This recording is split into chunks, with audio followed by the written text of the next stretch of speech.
I used to be a postman, but of course I'm supposed to be a showman. We landed on an open book in a carrying house on a Friday night, and he said to me, he said be one, he was so polite. I don't know what that means, he explained about my heart's desire.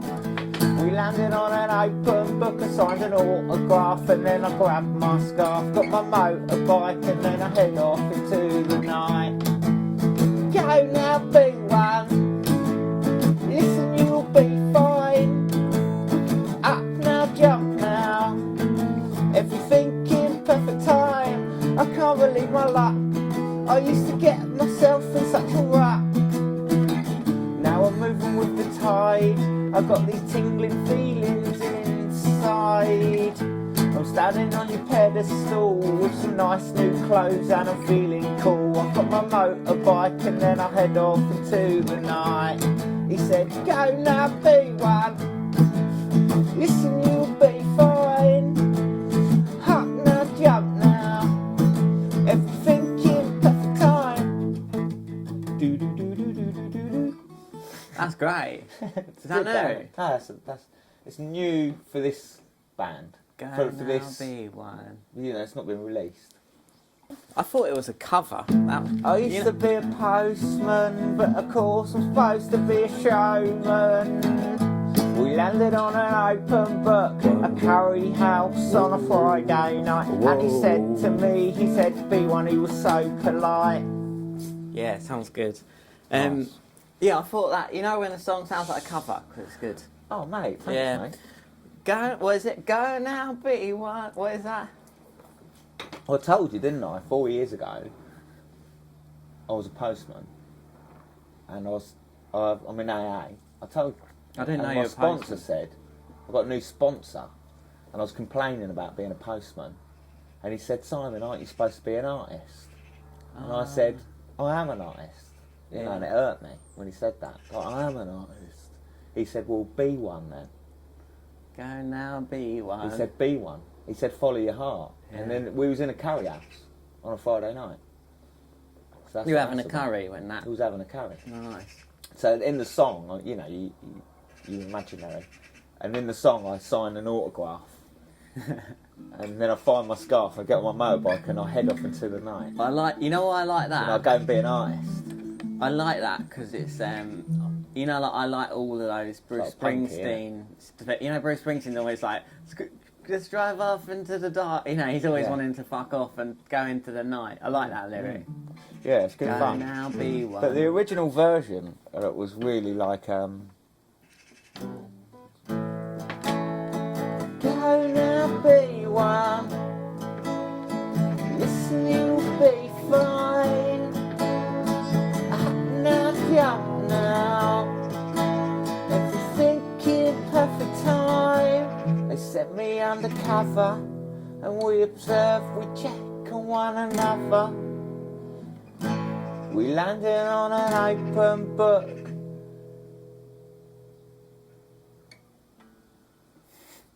You know, it's slower. Yeah. I've just forgotten the lyric. Well, that's cool, but it works well good in that. But that was we fast changed the key. That was the new key, but I can't remember the old key. But we changed the key, and it was like a lot like lower. And we changed the key and made it more energetic, Did you do that in the band? more like Ramonesy. Did Yeah. you do that in the practice room? Yeah. It was like, oh, that's Yeah. cool. It's I was good when like, it works. change the key, go up a couple of steps, and then give it some energy. That one sounds more like you remember it in it, whereas the new one sounds like you live in it. You know what I mean? The new one sounds Yeah. like you're there. You're right, Christina.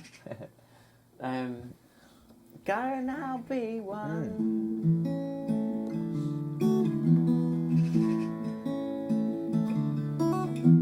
Nice guitar solo. Oh yeah, someone's.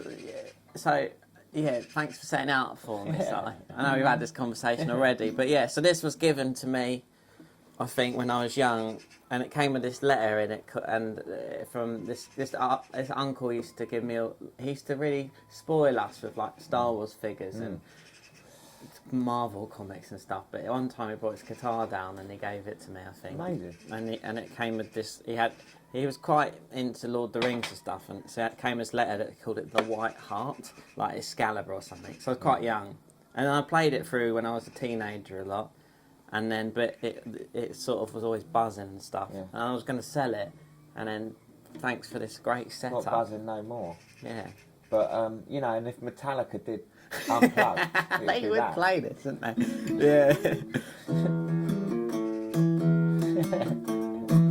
Yeah. Nice. I don't know any other Metallica riffs. I I don't know any. No, I was never into them. So, I guess last time you asked me loads of stuff, so I'll ask you some things if you want. Alright. What did you listen to when you were younger? Yeah, so like, how young? So like, I was a Michael Jackson fan when I was like a play school, Fair, okay. and I used to dance to Michael Jackson, and I was obsessed with Michael Jackson. I used to listen to Michael Jackson all the time, and I used to dance. And funnily enough, but my mum told me that when I was little that I came out, when I was born, I came out singing Michael Jackson, and I believed her. And I think that helped me, that was the romance of, you know? Yeah. Do you know what I mean with it all? Dun, dun, dun, dun, dun, dun, dun. You came out like that. Yeah, like, you know, my mum said I come out singing and dancing to Michael Jackson. I believed her. Yeah. And that's a nice imaginative thing for a child, isn't it? It is nice. Kids have great imaginations. It's the kind of thing you could tell your friends at school. So, I actually was I born believed singing. her. Yeah. So there was that. And then at about 9 or 10, maybe 8 or 9, I became an Elvis fan. Mm. And there was no Elvis. Like, my mum and dad weren't Elvis fans. Really? Like, my dad used to have, like, a few CDs, not loads, but he had a Jimi Hendrix, he had Pink Floyd, and he had a few sets of Dark Side of the Moon and the Beatles' Lonely Hearts Club Band. But I got into Elvis. I don't know how. And I think it was my first CD I bought was Michael Jackson, but then I bought an Elvis CD and I got really into it. And it's almost like I thought my nan liked it, but she was obviously too old for that. But my mum's older sister, she liked Elvis. She was an Elvis fan. And my nan used to tell me about like going to Graceland, and if I win the lottery, I'll take you to Graceland, she'd say. And I was a big Elvis fan. I used to brill cream my hair and all that. And I actually bought an acoustic guitar off my friend at school for 10 quid, at primary school, and because I wanted to be like Elvis, you know. So that was like quite big for me, Elvis. So Michael Jackson and Elvis. Yeah. A young kid. Because Elvis is normally something that does get passed on, you know, like, because some people are really fucking into Elvis, aren't they? Like, I've been round, you know, when you go around someone's house at school and their mum's got, like, Elvis memorabilia, that's the kind of people you got, but you didn't have that. I was bang into it. I used to brill cream my hair. Yeah. And my dad used to have his mates round, they used to drink. And I remember once this is quite sad actually, he got me down because I used to do a great Elvis impersonation, you know, the dance and everything, and I used to singing just like Elvis, bang on. And he got me down once and said, "Go on, Simon, do your Elvis." I was just a little boy, and they used to say to me, Simon D, what can I sing to me? And I did my Elvis in front of his mate, and his mate put me down. Really? Yeah, it hurt me. How old were you? He was jealous. Yeah. I was like 8. Fucking hell. He was jealous. It And he hurt was me. a grown man. He was a grown man. He put me down. He said something not very nice. I can't remember what it was. Like, he took the piss. He hurt me. Isn't it weird that some adult would do that to an 8? Was he drunk? Probably, but, you know, I forgive this man. The thing is, it's no problem. Do you know what I mean, now? But, you know, you've got to understand, we've got to understand, everyone got to try and be compassionate. It doesn't matter if you're an adult. Everyone's got their stuff. And it hurt him that I was so good. Yeah. And he fired one back. Do you know what I mean? Obviously mine was innocence, but so was his. His could be innocence too. Because really, he was probably a child too. Because he hadn't, do you know what I mean? Everyone's damaged. And do you think it affected you? Or do you think like that moment like made you, you know, is that the moment you go, I'm going to do it? Or did it put you off, you know, do you remember thinking, oh, I won't do the Elvis impression anymore, that upset me? Or did it make you do it more, or nothing? No, yeah, I think so, yeah. I think it made it more private thing, maybe. But I couldn't tell you. Yeah. You know, but yeah. But then after, you know, and then whatever, you know, you're merging in and you're in life. And then at about 13, my brother, he had the box room, my oldest brother, and he had all his mates in there. And this is like, I was like 13 or 14, so it would have been like late 90s, early, maybe coming up to year 2000, late 90s, about 98, 99. And he said they had the Nevermind, they were listening to Nevermind by Nirvana. And he said, Si, listen to this. And I was like, nah, fuck ya. And then ran off, you know.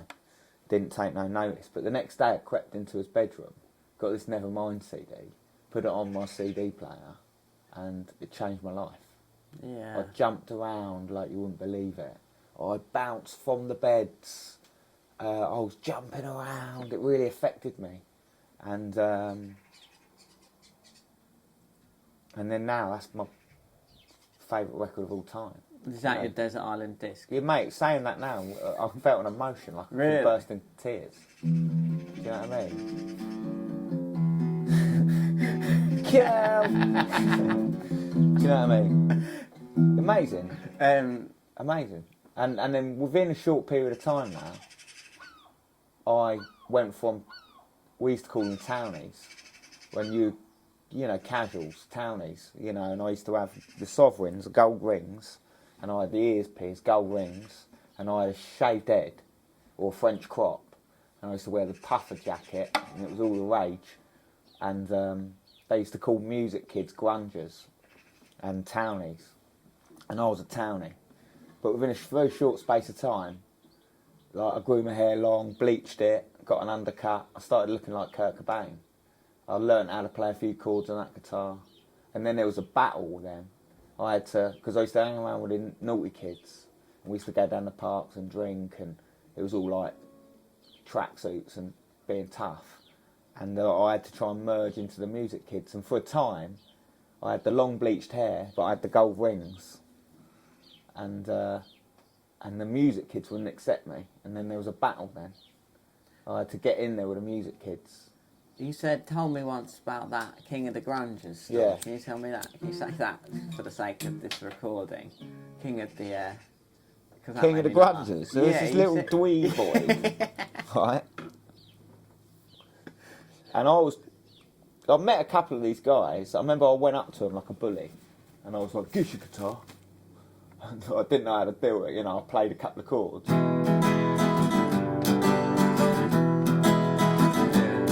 I was like, I could play guitar. And then I got in there with one of these guys, and they actually taught me a lot on guitar. Within a couple of weeks, I picked it up. And, there was this guy, and he was like the king of the grungers, you know, and he's a little dweeboid with all like, you know, all the 1,000 bloody spiky bracelets on. And I was very unaccepted. I remember him calling me a townie because I had a gold zip on my leather jacket. Oh, God. You know, it's very hard to transition. I also had a fight. My mate punched me, one of the townies. He come up to me on the school field, and because I was hanging around with music kids, and we sit right at the back of the field. And he come up to me and like, was you blowing us out and that, and like tried to have a fight. But this particular guy had a spina bifida, and I didn't want to hit him. Do you know what I mean? But to be honest, I wouldn't have hit him if he didn't have spina bifida. So maybe cut that bit out. I never was a fighter, football ain't my thing. Simon D, what can I sing to me? No, but he was like coming up to me, you know, and he was offended, you know, because I weren't coming out anymore. Yeah. And it was hard. Yeah. It was very hard for me to, and you know, it's mild, you know, it's not like but the prejudice, do you know what I mean? The judging, the bullying, you know, it's hard. I remember I used to walk down the road and with my new grunger mates, and people would come past, like fully grown men, and be like, "Grungers," like "Grungers." You'd hear "Grunger," and the car goes past. Well, you know, we took a lot of crap, you know, like, you know, you'd often have to stick up for yourself. You know, they thought you were weak. You know, you had to fight for your right to be a music kid. To rock and roll. Yeah. Just a little boy, they used to say to me, Simon dear, what can I sing to me? Yeah, that's interesting. I mean, what God, that's your influence, you know. Oh, that's interesting. Because I've been editing the last one, and you're like, oh, that's interesting. Now I'm sitting here, and I've become Simon Dinwiddie. Yeah, I mean, was that all in Littlehampton School? Yeah. Yeah, fair. Littlehampton School, yeah. What, like in the fields and stuff? Yeah. A lot of stuff goes down in that place, isn't it? Yeah. Do you feel, you know, if you go there now, do you find it weird that it's all like changed? You know, it's changed. Yeah, it feels like, isn't it weird that to me, like when there's like it's like a time capsule of, you know, it will never be the same again. It sort of it makes me feel kind of odd. I mean, I'm kind of over My mate knocked it down. Oh, really? Yeah, he's satisfied with that.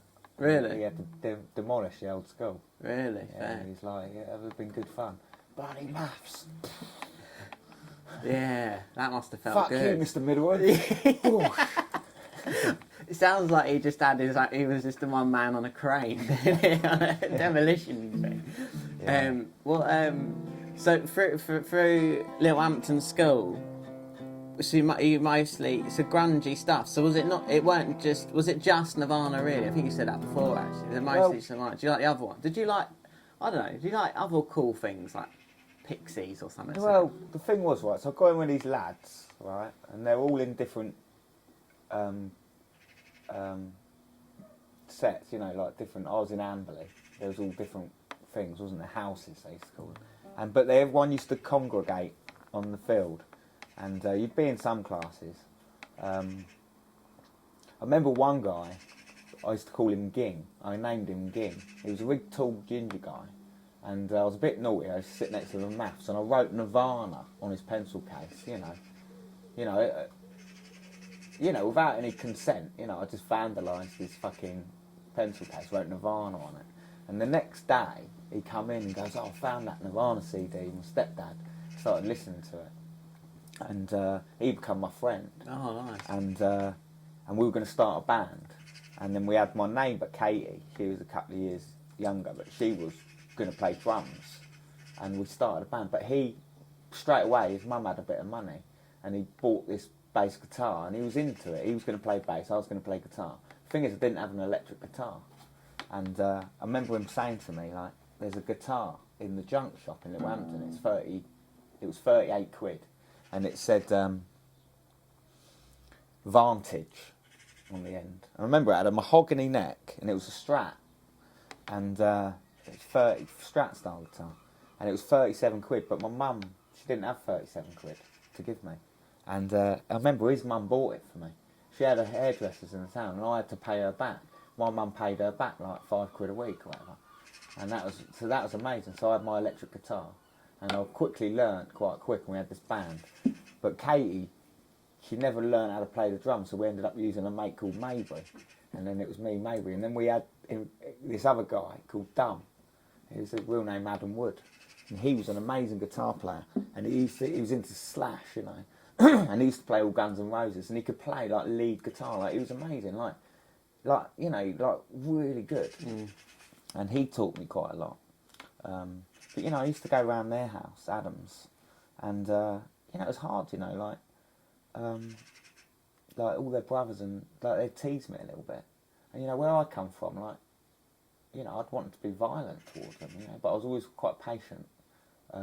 Why do you think they teased you? I don't know. I don't know, but like they were a little bit bullyish sometimes, if I'm honest with you. Yeah. But the thing is, I was living two lives, because my brother was a couple of years older than me, and then I had another brother 2 years older than him, and like my middle brother was getting into the wrong crowd, and I'd already been in with the wrong crowd. Like my first day at school, I think I told you before, my mum gave me £1 for a burger, and I nicked the burger and bought 2 cigarettes and fucking gave it to my mate. So I was quite naughty, but you know, I owe these guys a lot because they taught me a lot. Like, I learnt a lot about music. Me and this guy Dunn, we wrote our first song together. We had a band. We called it Tomorrow's Dream. and we wrote our first songs. That's a. And it taught me how to write a song, because we wrote a song. Yeah. And it taught me how to write a song. Tomorrow's Dreams. Yeah, we wrote our first songs, me and him. Can you remember any of them? No, I can't, to be honest. No, fair. But I've got a recording of us playing somewhere, a video. Yeah. So Try and dig it out. Yeah. Nice.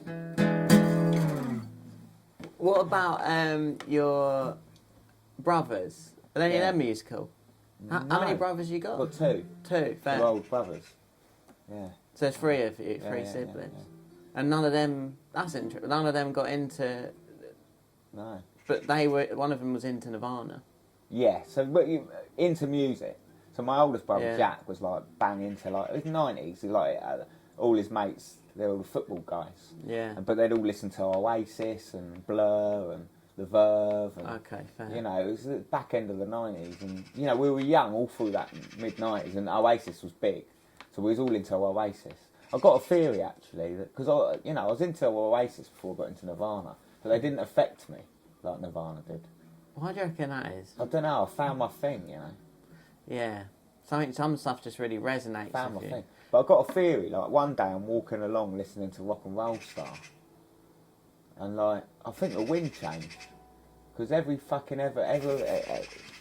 since, I've been walking like this ever since. Yeah.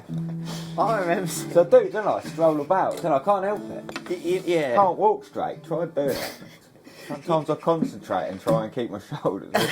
You can't do it. You know, weirdly, the video, the one on the last, bloody hell, they're noisy day the birds. Yeah. The One for joy. when the video I found of me and Jack, because last time we spoke about when me and Jack were playing the song Toxic, I said, oh, he used to play songs like Toxic and stuff. And I cut to this video. I found this old video someone took of us, me and Jack, on a sofa at AJ's house. AJ, yeah. Yeah, and it was so weird because I happen to know that was the night I saw you for the first time. It was that time you were on the dance floor in that place dancing with two girls. And I thought, I remember, because you were a bit older, I remember thinking, who is this guy? But That was bad, wasn't it? I marched into that fucking 17-year-old, 18-year-old that was birthday an 18-year-old party, yeah. I was like 20, 22 or something like that, or 20. I've gone in there, and I've fucking, like, it's all families there as well, wasn't it? Yeah. And I've gone in there like a lunatic, all coked up off my tits, with my brother and that, and I've snogged 3 girls on the dance floor and fucked off with one of them. It left an impression with me because, we were 16, so we were still... we felt cool just because we had a pint. That was actually the first night ever, because Jack always looks a bit older than me, and he's got like an older vibe than me. Like, he's much more grown up, I think, and he's always been like that. But that night he was like, I was like, oh, Jack, can you go get the beers? And he was like, no, you do it. And that was the first time I ever ordered a pint from a bar. Yeah, it's a good feeling. But you know, by the time I got to that age, like, I'd really come into myself now. Yeah. Like, I'd started wearing the skinny jeans. I started to find out who I really was. My music went from singing like Kurt Cobain. I sang like Kurt Cobain till I was about 16 or 17. And then I started finding my own sort of style. Yeah. And by the time I've gone to that party, even though I had a real bad cocaine problem at that stage, Yeah. I was really starting to find out who I was. Really? In a way, Okay. musically. Yeah. You know, I was really started to write songs like 199. Yeah. Went to the Wimpy, had a 199, and it didn't fill me up. So I went to the Spoons, yeah, had a 199. It didn't get me drunk. Then I had a... And like, you know, really like finding myself. Because how old would you have been? Like 20? 21? Shush. I know, it's mental. It's alright, isn't it? I wonder if it will come through. Probably. Yeah, it might do. You I don't know how old I was. So if you were 16, how old are you now? I'm 32. Right, so Fucking hell. add 4 years. Wait, I'm 33. Yeah, so add 4 years onto that. Oh, you were 20 then. I could have even been like 17, but I think I was 16. So yeah, probably you Yeah, were 20. 20. Yeah, yeah. And yeah, fair. Yeah. mad.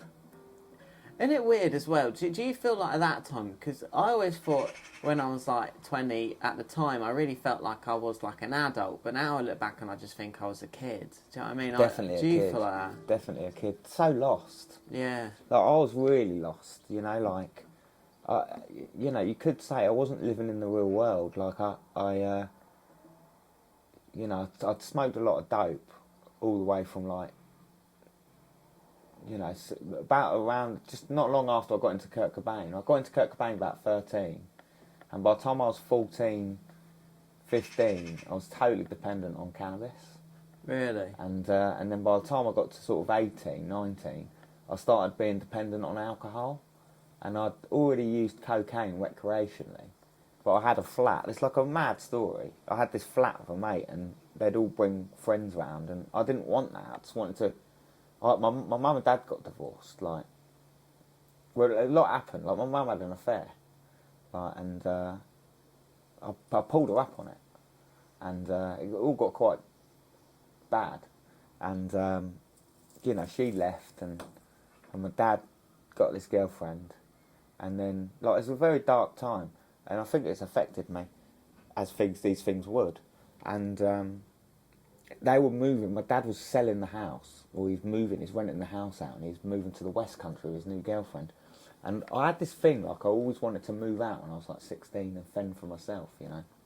And I'd got this flat with my mate, and we'd got him, joint tenancy sort of thing. And, you know, off the bat, like, I don't know if I've mentioned this, but off the bat he was like, I'd come home from work, for example, and all our mates would be in the flat, which was okay, but it was like, I've just been working all day, you know, I want to come home, have a few spliffs, and at that point I wasn't alcohol dependent. I want to come home, have a few spliffs, maybe a beer, but I just want to relax, and then, because I've got to go back and do another 12-hour shift tomorrow, but I'll come back and everyone will be in the house. I remember getting really upset once I come back, and they were all there, but he weren't fucking there. And I'm like, what are you little fucking doing there? So I started separating me from my mates. Like, I was coming in, like, with an attitude. So they were one thing, because they all wanted to be there, because they wanted somewhere to hang out. And I was sort of on the loose end. So what I did was, you can't beat them. Fucking join them and make it worse. Oh, fair. So one of the first things I did was write cunt on the wall, so we couldn't get our deposit back. Right, and I remember smashing the telly. I got really upset, but basically what I did is I brought in my brother and this bloke had just come out of prison. We started serving up in there, and like intimidating them. So they'd all be there, and we're ripping them off, fucking mixing it up with talcum powder. Fuck. Yeah, and basically I went a bit mad then, and like I remember like doing some mad stuff. We'd all get on, but like I remember I had a real chip on my shoulder, and it only lasted 6 months or so, and then I was back out, and I'd actually managed to do it so quite clever in a way, but I didn't have a bank account that I used, so we used this bank account, but my dad sorted it all out, so it was sort of on him, so I sort of stitched him up in the end, but I felt he stitched me up, do you know what I mean? I got him back, and it was around that time where I think I crossed the line and become alcohol dependent. Oh, really? Yeah. Fair. It was nothing to do with them. I think that would have happened anyway. Thinking of the day when I lost my way. Now I'm in the street just drinking all the time. No friends I call mine. I'm lonely all the time. Really? But it was like quite mad. Like, it was a mad time. I was sniffing coke all day. I weren't sleeping. For like 6 months. I was hanging around with like villains, if you like. Yeah. And like the music kids and me would start. I was become too much for them. Crying on my tears, drinking on my beer, trying to keep my head up high. Got rid of my drug, got rid of my girl. Now I need a hug. Yeah, but I tell you what, like it was around that time where, you know, all these bands. So basically, we were like the outcasts. So our band was called Fixation. and we were like the outcasts. Remember, we won Battle of the Bands once, and no one could handle the fact that we won. It's like everyone would go to their gig, but no one would come to our gig. That's what it felt like. Where were your gigs? Like just in Brighton, like, and sometimes in Littlehampton at the Railway Club. There used to be gigs at the Railway Club. Did you have good gigs? Yeah, we had some amazing. I remember I played the Concorde too, smashed up that guitar. Did you? Yeah, and my dad bought it for me. And it was like I smashed up my Christmas present. I was a mad kid. I smashed up my Christmas present. I thought I was going to get signed. Like, it was packed. I tell you what, it felt a bit like that gig I played the other day. Yeah. Like, it was packed, and I'd just come out like, come on. And then I smashed up the guitar afterwards.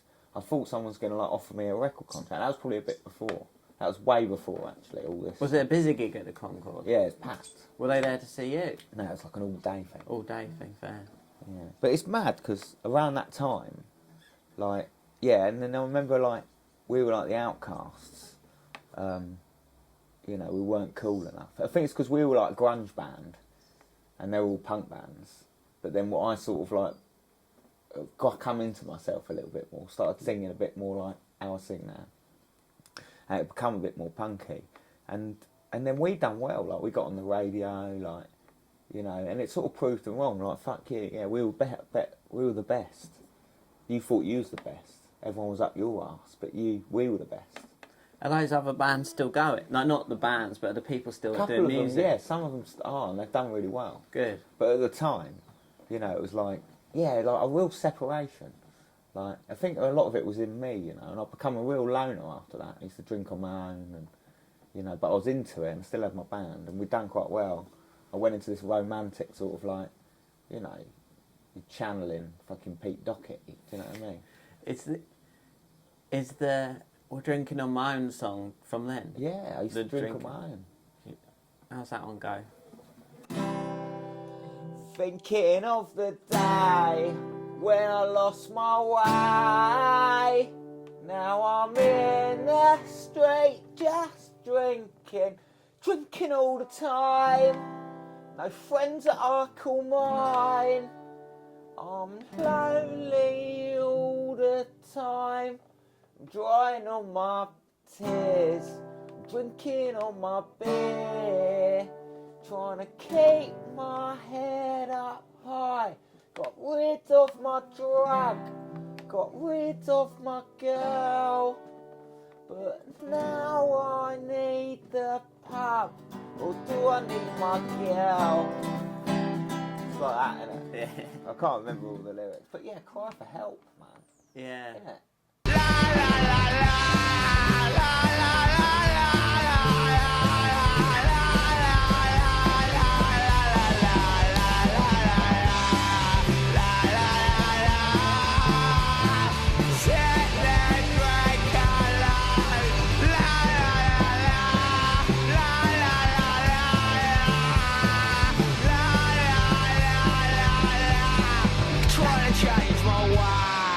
Thinking of the day, singing to the world, but I'm singing about how you silly little girl.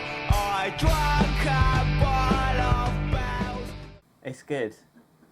I'm drinking on my own, I walk the streets alone, and I've had nothing to eat, but I can never cry. Believe me, I've tried. Just sit there, drink alone, and I'm drinking on my own, and I walk the streets alone, and I've had nothing to eat, but I can never cry. Believe me, I've tried. I'm just drinking all the time. La la la la la. That is what drinking is like, isn't it? It's awful, isn't it? Yeah, right. But you know, that's all right. But yeah, loads of stuff interesting though, isn't it? Like to think about it all. Like, it's pretty mad. I don't think I was ever happy, son. It feels hard. like Life is hard. you could put so much stuff into a song, and it feels like a lot of the stuff you just said was summed up in that track. You know, the 6 months of being in that flat or whatever, come on the wall. Yeah, and it got darker. So this time here, this was just coming into it.